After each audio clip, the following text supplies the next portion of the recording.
श्रीराम समर्थ. मी धनंजय कुलकर्णी. जयाचा जनी जन्म नामार्थ झाला, जयाने सदा वासनामात केला, जयाच्या मुखी सर्वदा नाम कीर्ती.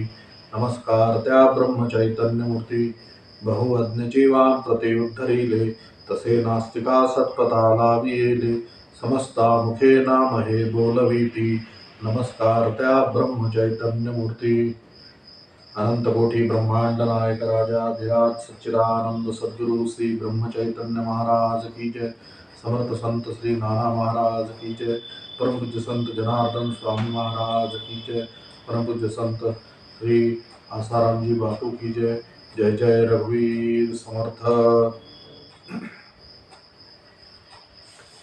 आता आपण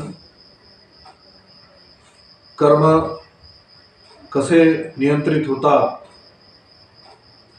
या संबंधी पाहू. कर्म तीन प्रकारचे आहेत: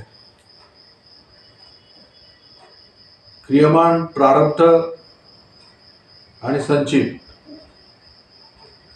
क्रियमाण कर्मे नियंत्रित करण्यासाठी कर्ममार्ग आहे, निष्काम कर्मयोग आहे.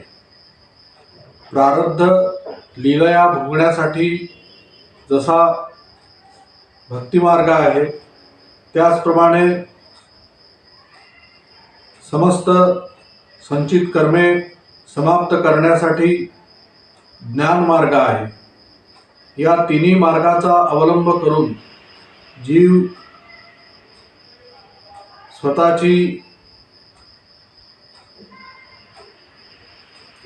आपली जीवनयात्रा पुरी करून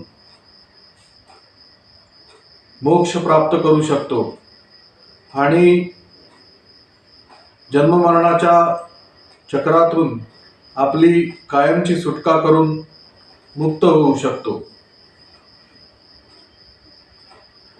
तुकाराम महाराज म्हणतात, तुटे भवरोग संचित क्रियमाण भोग, ऐसे विठोबाचे नाम उच्चारिता खंडे जन्म, वसो न सके पाप, जाय त्रिविध तो ताप. तुका म्हणे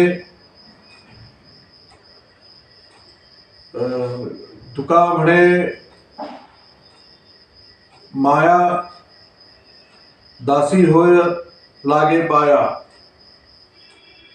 तुकाराम महाराज म्हणतात की निस्वार्थ बुद्धीने आणि प्रेमाने विठ्ठलाचे नाम घेतले तर भवरोगाचा नाश होतो. संचित, प्रारब्ध,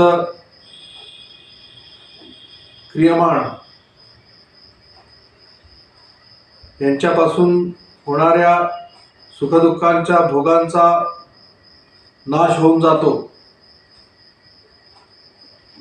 असे हे सामर्थ्यशाली विठोबाचे नाम आहे.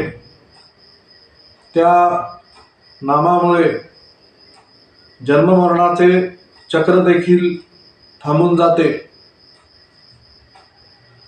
नामामुळे पाप नष्ट होते आणि त्रिविध तापही राहत नाहीत.